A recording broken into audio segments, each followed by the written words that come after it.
കൊല്ലം മുഖത്തലയിൽ സ്കൂളിലെ തൂൺ തകർന്നു വീണ വിദ്യാർത്ഥി മരിച്ചു. മുഖത്തല സ്വദേശികളായ രവീന്ദ്രൻ ബിന്ദു ദമ്പതികളുടെ മകൻ നിശാന്താണ് മരിച്ചത്. കൂടുതൽ വിവരങ്ങളുമായി രാജ്കുമാർ ചേരുന്നുണ്ട്. രാജ്കുമാർ, എപ്പോഴായിരുന്നു സംഭവം? ഇന്ന് ഉച്ചഭക്ഷണത്തിന് ശേഷം കൈകഴുകാനായി പോകുന്നതിനിടെ തൂണിലേക്ക് ചാരി നിന്നപ്പോഴാണ് കാലപ്പഴക്കമുള്ള തൂണ് ഇടിഞ്ഞു വീണ് ഈ നിശാന്തിന്റെ മുകളിലേക്ക് പതുക്കുകയും തുടർന്ന് തലയ്ക്ക് ഗുരുതരമായി പരിക്കേൽക്കുകയും ചെയ്തത്. ഉടൻ തന്നെ അധ്യാപകരുടെ നേതൃത്വത്തിൽ ഓട്ടോറിക്ഷയിൽ കൊല്ലം മയത്തിലെ സ്വകാര്യ ആശുപത്രിയിൽ എത്തിച്ചെങ്കിലും ജീവൻ രക്ഷിക്കാനായില്ല. 7ാം ക്ലാസ് വരെ മറ്റൊരു സ്കൂളിൽ പഠിച്ചിരുന്ന നിശാന്ത് രക്ഷിതാക്കളോട് നിർബന്ധം പിടിച്ചാണ് ഈ സ്കൂളിലേക്ക് പ്രവേശനം നേടി ഹൈസ്കൂളിലെ 8ാം ക്ലാസ് മുതലുള്ള വിദ്യാഭ്യാസത്തിനായി എത്തിയത്. അപ്പോഴാണ് ഈ ദാരുണ അന്ത്യം സംഭവിച്ചിരിക്കുന്നത്. രവീന്ദ്രൻ ബിന്ദു ദമ്പതികളുടെ മകനാണ് മരിച്ച നിശാന്ത്. രാജ്കുമാറാണ് വിവരങ്ങൾ നൽകിയത്.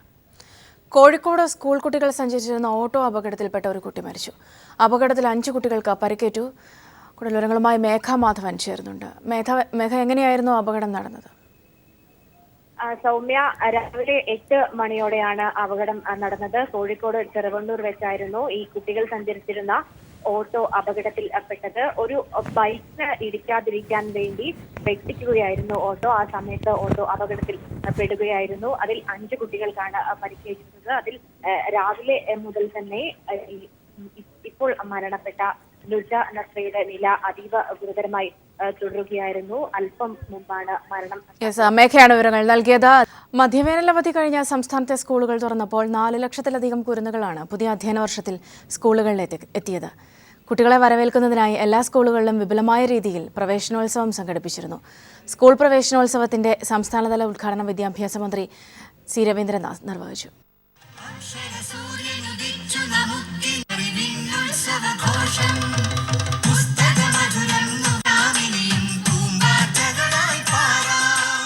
രണ്ടായിരത്തി 16-17 അധ്യയന വർഷത്തിന് തുടക്കമായപ്പോൾ 4 ലക്ഷത്തിലധികം കുരുന്നുകളാണ് സ്കൂളുകളിൽ ആദ്യാക്ഷരത്തിന്റെ മധുരം നുകരാനായി എത്തിയത്. നവാഗതരെ സ്വീകരിക്കാനായി വിപുലമായ രീതിയിലാണ് സ്കൂളുകളിൽ പ്രവേശനോത്സവം സംഘടിപ്പിച്ചിരുന്നത്. മധുരം നൽകിയും പൂക്കൾ വിതരണം ചെയ്തും അക്ഷരത്തൊപ്പി അണിയിച്ചും പായസം വിതരണം ചെയ്തും പുതിയ കുട്ടികളെ അധ്യാപകരും മുതിർന്ന കുട്ടികളും ചേർന്ന് ആനയിക്കുകയായിരുന്നു. സ്കൂൾ പ്രവേശനോത്സവത്തിന്റെ സംസ്ഥാനതല ഉദ്ഘാടനത്തിന് വേദിയായത് തിരുവനന്തപുരത്തെ പട്ടം ഗവൺമെന്റ് ഗേൾസ് ഹയർ സെക്കൻഡറി സ്കൂളായിരുന്നു. മനോഹരമായ പ്രവേശനോത്സവ ഗാനത്തിന്റെ നൃത്താവിഷ്കാരമായിരുന്നു ഇവിടെ കുട്ടികളെ വരവേറ്റത്.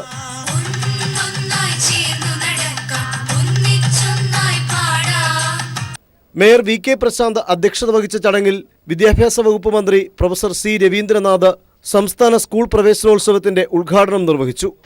വിദ്യാഭ്യാസത്തിൽ പല നിർവചനങ്ങളും കൂട്ടിച്ചേർത്ത് ഒരു നല്ല നിർവചനം എന്ന രീതിയിൽ ഞാൻ പറയാറുള്ളത് മനുഷ്യനെ മനുഷ്യനാക്കി മാറ്റുന്ന സാമൂഹിക പ്രക്രിയയാണ് വിദ്യാഭ്യാസം എന്നാണ്.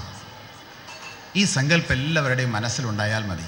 കഴിഞ്ഞ വർഷത്തിൽ നിന്ന് വ്യത്യസ്തമായി പഞ്ചായത്ത് തലങ്ങളിലും വൈവിധ്യമാർന്ന പരിപാടികൾ ഒരുക്കി പ്രവേശനോത്സവം ശ്രദ്ധേയമാക്കി.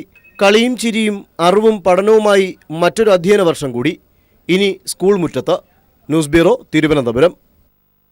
സർക്കാരിൽ ഏതെങ്കിലും പദവി വേണമെന്ന് താൻ ആവശ്യപ്പെടുകയോ പദവി നൽകാമെന്ന് പാർട്ടി പറയുകയോ ചെയ്തിട്ടില്ലെന്ന് മുതിർന്ന CPM നേതാവ് VS അച്യുതാനന്ദൻ. തനിക്ക് ഭരണപരിഷ്കാര കമ്മീഷൻ ചെയർമാൻ പദവി എന്ന തരത്തിൽ ഒരു പത്രത്തിൽ വന്ന വാർത്ത തീർത്തും അസംബന്ധമാണ്. തനിക്കും പാർട്ടിക്കുമെതിരെ എക്കാലവും കള്ളപ്രചരണങ്ങൾ നടത്തുന്ന പത്രമാണിത്. സ്ഥാനമാനങ്ങൾ ചോദിച്ച് താൻ CPIM ജനറൽ സെക്രട്ടറിക്ക് കുറിപ്പ് നൽകിയെന്ന കള്ളം പ്രചരിപ്പിക്കുന്ന പത്രത്തെക്കുറിച്ച് ഭാവിയിൽ മാധ്യമ ഗവേഷകർ പഠനം നടത്തുമെന്ന് ഉറപ്പാണെന്നും VS ഫേസ്ബുക്ക് പോസ്റ്റിൽ കുറിച്ചു. CPIM എന്ന മഹാപ്രസ്ഥാനത്തിന്റെ നേതാക്കളോട് എന്തെങ്കിലും പറയണമെങ്കിൽ നേരിട്ട് പറയാനുള്ള സ്വാതന്ത്ര്യം തനിക്കുണ്ടെന്നും അദ്ദേഹം വ്യക്തമാക്കി. സ്ഥാനങ്ങൾ പ്രതീക്ഷിച്ചല്ല പൊതുപ്രവർത്തനം നടത്തുന്നത്. പൊതുപ്രവർത്തനത്തിനിടയിൽ പാർട്ടി തന്നെ സ്ഥാനമാനങ്ങൾ അഭിമാനത്തോടെ ഏറ്റെടുത്തിട്ടുണ്ടെന്നും VS ചൂണ്ടിക്കാട്ടി. മാനസപുത്രനായ ഉമ്മൻചാണ്ടിക്ക് പ്രതിപക്ഷ നേതൃസ്ഥാനം പോലും കിട്ടാത്തതിൽ നിലതെറ്റിയാണ് ഒരു പത്രം പ്രബുദ്ധരായ ജനങ്ങളുടെ വിവേചന ശക്തിയെ വെല്ലുവിളിക്കുന്നതെന്നും VS ഫേസ്ബുക്കിൽ കുറിച്ചു. രാഹുൽ ഗാന്ധി കോൺഗ്രസ് അധ്യക്ഷനാകും. സോണിയാഗാന്ധിക്ക് ഉപദേശക പദവി നൽകും. മുതിർന്ന നേതാക്കളെ ഒഴിവാക്കി AICC ഉടൻ പുനഃസംഘടിപ്പിക്കും. ഇത് സംബന്ധിച്ച് തീരുമാനമെടുക്കാൻ കോൺഗ്രസ് പ്രവർത്തക സമിതി ഉടൻ ചേരും. കുടുംബത്തിൽ നിന്ന് ഒരാളെ കൂടി കണ്ടെത്തിയിരിക്കുകയാണ് കോൺഗ്രസ്. ഉപാധ്യക്ഷനായ രാഹുൽ ഗാന്ധി അടുത്ത കോൺഗ്രസ് അധ്യക്ഷനാകുമെന്ന് സൂചന. സോണിയാഗാന്ധിക്ക് പകരം രാഹുൽ ഗാന്ധിക്ക് ചുമതല നൽകാൻ ഉടൻ ചേരുന്ന കോൺഗ്രസ് പ്രവർത്തക സമിതി യോഗം തീരുമാനിക്കും. അതിനുശേഷം AICC അംഗങ്ങളുടെ ചിന്തൻ ശിബിർ വിളിച്ച് അധ്യക്ഷനാക്കാനാണ് തീരുമാനം. പാർട്ടി ഭരിക്കുന്ന ഹിമാചൽ പ്രദേശ്, ഉത്തരാഖണ്ഡ് സംസ്ഥാനങ്ങളിൽ എവിടെയെങ്കിലും അടുത്ത മാസം യോഗം ചേരും. രാഹുൽ ഗാന്ധിയോടൊപ്പം സച്ചിൻ പൈലറ്റ്, വക്താവ് രൺദീപ് സിംഗ് സുർജേവാല, അജയ് മാക്കൻ തുടങ്ങിയവരും നേതൃനിരയിലെത്തും. അഹമ്മദ് പട്ടേൽ അടക്കമുള്ള പഴയ വൃദ്ധ നേതൃത്വങ്ങളെ എല്ലാ സ്ഥാനങ്ങളിൽ നിന്നും മാറ്റി വിശദമായ പുനഃസംഘടനയുണ്ടാകും. അടുത്ത വർഷം നടക്കുന്ന ഉത്തർപ്രദേശ്, പഞ്ചാബ്, ഗുജറാത്ത്, ഉത്തരാഖണ്ഡ്, ഹിമാചൽ പ്രദേശ്, മണിപ്പൂർ, ഗോവ സംസ്ഥാനങ്ങളിലെ തെരഞ്ഞെടുപ്പുകൾ നയിക്കുന്നത് രാഹുൽ ഗാന്ധിയുടെ നേതൃത്വത്തിലായിരിക്കും. ഇവിടങ്ങളിൽ സ്ഥിതി മെച്ചപ്പെടുത്തിയില്ലെങ്കിൽ കോൺഗ്രസിന്റെ നിലനിൽപ്പിനെ തന്നെ ബാധിക്കും. അതേസമയം 2014 ലോക്സഭാ തെരഞ്ഞെടുപ്പും കേരളമടക്കമുള്ള നിയമസഭാ തെരഞ്ഞെടുപ്പുകളിലും പാർട്ടിയെ നയിച്ചത് രാഹുൽ ഗാന്ധിയായിരുന്നു. എല്ലാ സ്ഥലത്തും കനത്ത പരാജയം ഏറ്റുവാങ്ങേണ്ടി വന്നു. ഇതിനെതിരെ ദിഗ്വിജയ് സിംഗ് അടക്കമുള്ളവർ രംഗത്തെത്തിയിരുന്നു. News bureau, Delhi. ക്രിക്കറ്റ് ഇതിഹാസം സച്ചിൻ ടെണ്ടുൽക്കർ മുഖ്യമന്ത്രി പിണറായി വിജയനെ സന്ദർശിച്ചു. 5 വർഷത്തിനകം അന്താരാഷ്ട്ര നിലവാരമുള്ള 100 കളിക്കാരെ കേരളത്തിൽ വാർത്തെടുക്കുമെന്ന് സച്ചിൻ പറഞ്ഞു. ഇതിനായി ഒരു റെസിഡൻഷ്യൽ ഫുട്ബോൾ അക്കാദമി ആരംഭിക്കാനും ചർച്ചയിൽ ധാരണയായി. ടീമിന്റെ പുതിയ ഓഹരി ഉടമകളായ നാഗാർജുനയും ചിരഞ്ജീവിയും സച്ചിനൊപ്പം ചർച്ചയിലുണ്ടായിരുന്നു. കേരള ബ്ലാസ്റ്റേഴ്സിന്റെ ഉടമ സച്ചിൻ ടെണ്ടുൽക്കർ തിരുവനന്തപുരത്തെത്തിയത് മുഖ്യമന്ത്രി അടക്കമുള്ളവരുമായിട്ടുള്ള കൂടിക്കാഴ്ചയ്ക്കാണ്. കേരള ബ്ലാസ്റ്റേഴ്സിന്റെ പുതിയ ഓഹരി ഉടമകളായ നാഗാർജുന, ചിരഞ്ജീവി, അല്ലു അരവിന്ദ് എന്നിവരും ചർച്ചയിൽ പങ്കെടുത്തു. കുട്ടികളിൽ ഫുട്ബോൾ അഭിരുചി കണ്ടെത്തുന്നതിനായി കേരളത്തിൽ ഒരു റെസിഡൻഷ്യൽ ഫുട്ബോൾ അക്കാദമി തുടങ്ങും. ഫുട്ബോൾ വികസനത്തിനായുള്ള 5 വർഷത്തെ രൂപരേഖയും തയ്യാറാക്കി. 5 വർഷത്തിനകം അന്താരാഷ്ട്ര നിലവാരമുള്ള 100 ടോപ്പ് ക്ലാസ് ഫുട്ബോൾ താരങ്ങളെ വാർത്തെടുക്കുമെന്ന് സച്ചിൻ ടെണ്ടുൽക്കർ പറഞ്ഞു. And the vision is to have an academy, a residential academy where youngsters can chase their dreams, be able to create that interest level and generate 100 top class footballers in the next 5 years is our vision. കേരളത്തിൽ ഫുട്ബോളിൻ്റെ സമഗ്ര പുരോഗതിയാണ് സർക്കാർ ലക്ഷ്യമിടുന്നതെന്ന് മുഖ്യമന്ത്രി പിണറായി വിജയൻ പറഞ്ഞു. മദ്യം, മയക്കുമരുന്ന് എന്നിവയ്ക്കെതിരായ സർക്കാരിൻ്റെ പ്രചരണത്തിൽ സച്ചിനെ കൂടി പങ്കാളിയാക്കാൻ ആഗ്രഹമുണ്ടെന്നും മുഖ്യമന്ത്രി പറഞ്ഞു. നമ്മുടെ നാട്ടിൽ മദ്യം, മയക്കുമരുന്ന് ഇതിൻ്റെയെല്ലാം ഉപഭോഗം വല്ലാതെ വർദ്ധിക്കുന്നതുകൊണ്ട് അതിനെതിരെയുള്ള പ്രചരണം ശക്തിപ്പെടുത്തേണ്ടതായിട്ടുണ്ട്. അത്തരം പ്രചരണ പരിപാടികളിൽ ശ്രീ സച്ചിൻ ടെണ്ടുൽക്കറുടെ പേര് ഉപയോഗിക്കുന്നതിനുള്ള ഒരു അഭ്യർത്ഥനയാണ് ഞങ്ങൾ മുന്നോട്ട് വെച്ചത്. അത് അദ്ദേഹം പൂർണ്ണമായും അംഗീകരിച്ചിട്ടുണ്ട്. കേരളത്തിൻ്റെ ഉപഹാരമായി കായിക മന്ത്രി ഇ പി ജയരാജൻ സച്ചിൻ ടെണ്ടുൽക്കറിന് ആമാടപ്പെട്ടി കൈമാറി. കേരള ബ്ലാസ്റ്റേഴ്സിന് പുതിയ ഓഹരി ഉടമകളെ കണ്ടെത്തുന്നതിനായി ഇന്നലെ സച്ചിൻ, ചിരഞ്ജീവി, നാഗാർജുന എന്നിവരുമായി തിരുപ്പതിയിൽ വെച്ച് ചർച്ച നടത്തിയിരുന്നു. കഴിഞ്ഞ സീസണിൽ ഓഹരി പങ്കാളികളായ ആന്ധ്ര ഗ്രൂപ്പ് പിന്മാറിയതിനെ തുടർന്ന് ഏതാണ്ട് ഒറ്റയ്ക്ക് തന്നെയായിരുന്നു സച്ചിൻ ടീം നോക്കി നടത്തിയിരുന്നത്. പുതിയ ഓഹരി ഉടമകൾ വരുന്നതോടെ സാമ്പത്തികമായി ടീം മെച്ചപ്പെട്ട നിലയിലെത്തുമെന്നാണ് കരുതപ്പെടുന്നത്. News bureau, Thiruvananthapuram.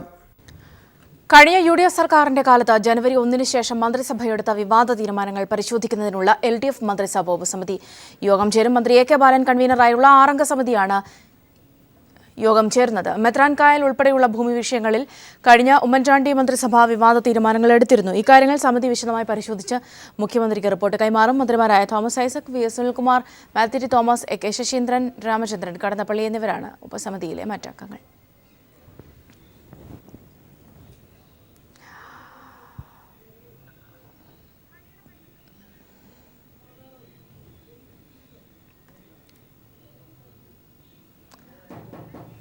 സംസ്ഥാനത്ത് IAS തലത്തിലും അഴിച്ചുപണി. രാജുനാരായണസ്വാമി കൃഷി സെക്രട്ടറിയാകും. പോൾ ആന്റണി വൈദ്യുതവകുപ്പ് സെക്രട്ടറിയും M Sivasankar IT സെക്രട്ടറിയുമാകും. V Senthil ആസൂത്രണ വകുപ്പ് സെക്രട്ടറി ചുമതല ഏറ്റെടുക്കും.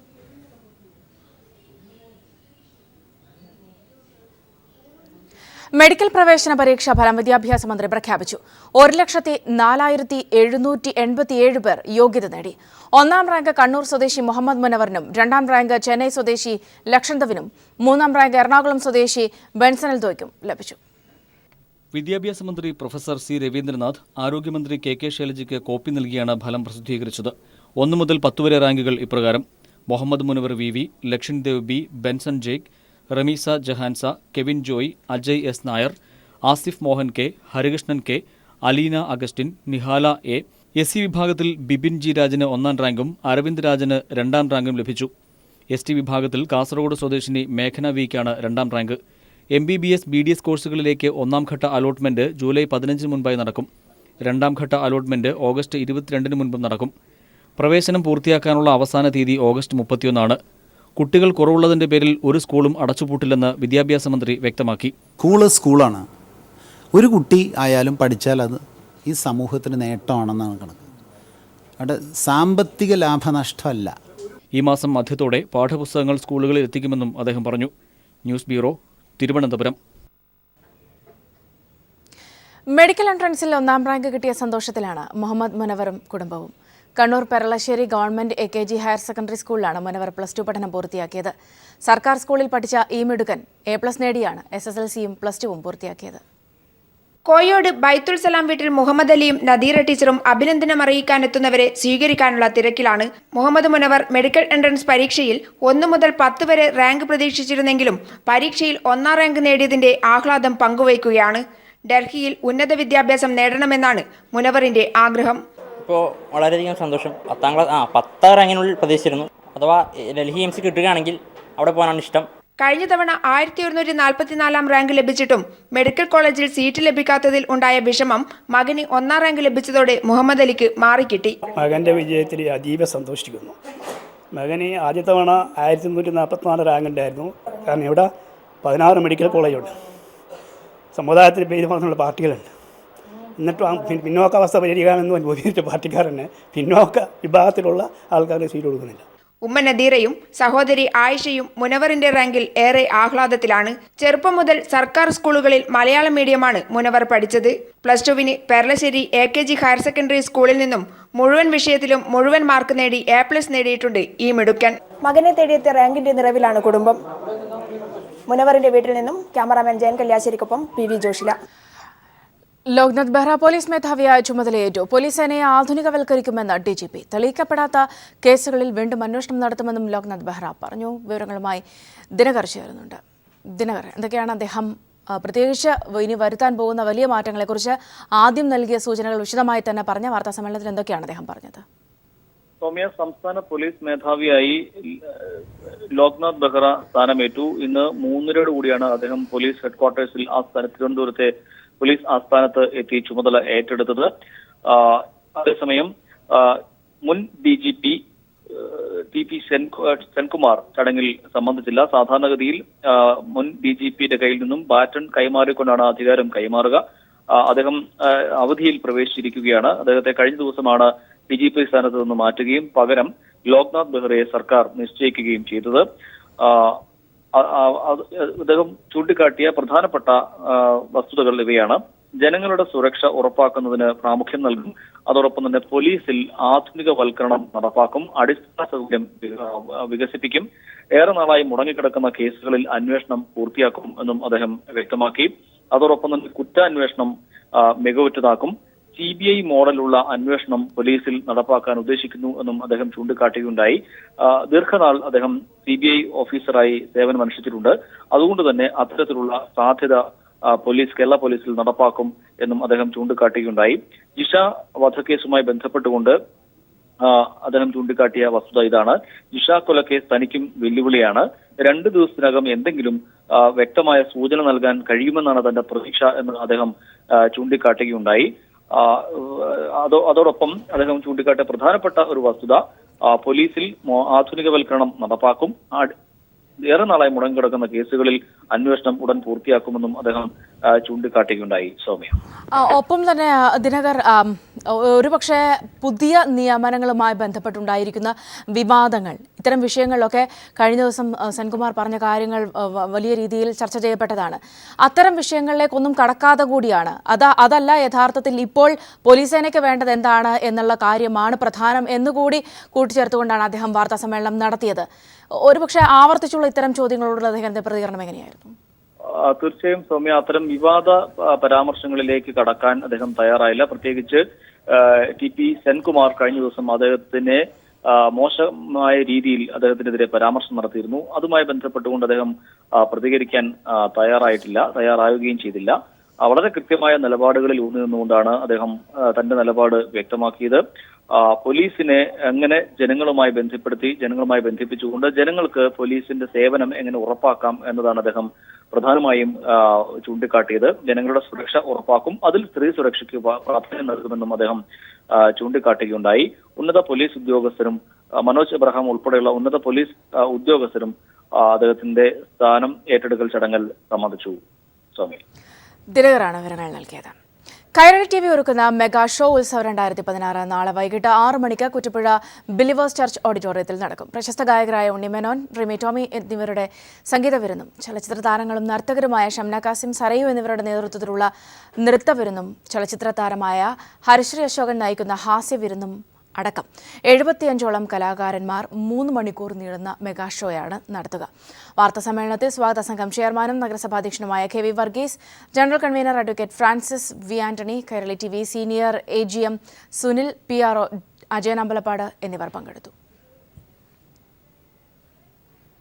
സ്കൂൾ പ്രവേശനോത്സവം മധ്യകേരളത്തിലും വർണ്ണാഭമായി.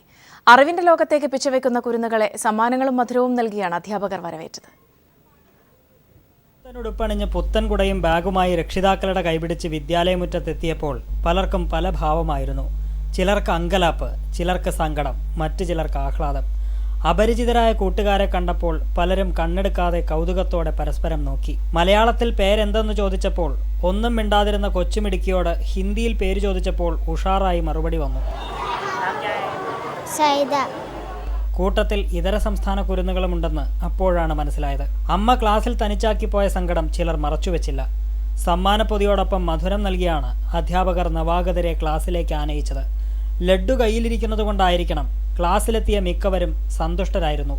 ഒപ്പം ക്ലാസ് ടീച്ചർക്ക് സുപ്രഭാതവും നേർന്നു. ടീച്ചർ ഓരോരുത്തരെയായി പേര് വിളിച്ചപ്പോൾ വിദ്യാർത്ഥികൾ അച്ചടക്കത്തോടെ ഹാജർ പറഞ്ഞു. അതോടെ 1ാം ക്ലാസുകൾ സജീവമായി. News bureau, Kochi. ഒരു നാടിന്റെ ആഘോഷമായി മാറി മലാപ്പറമ്പ് AUP സ്കൂളിലെ പ്രവേശനോത്സവം. സ്കൂൾ സംരക്ഷണ സമിതിയുടെ നേതൃത്വത്തിലാണ് പ്രവേശനോത്സവം സംഘടിപ്പിച്ചത്. പായസവും മിഠായി വിതരണവും നടത്തി 15 വിദ്യാർത്ഥികളെയാണ് ഇത്തവണ പുതുതായി സ്കൂളിലേക്ക് വരവേറ്റത്.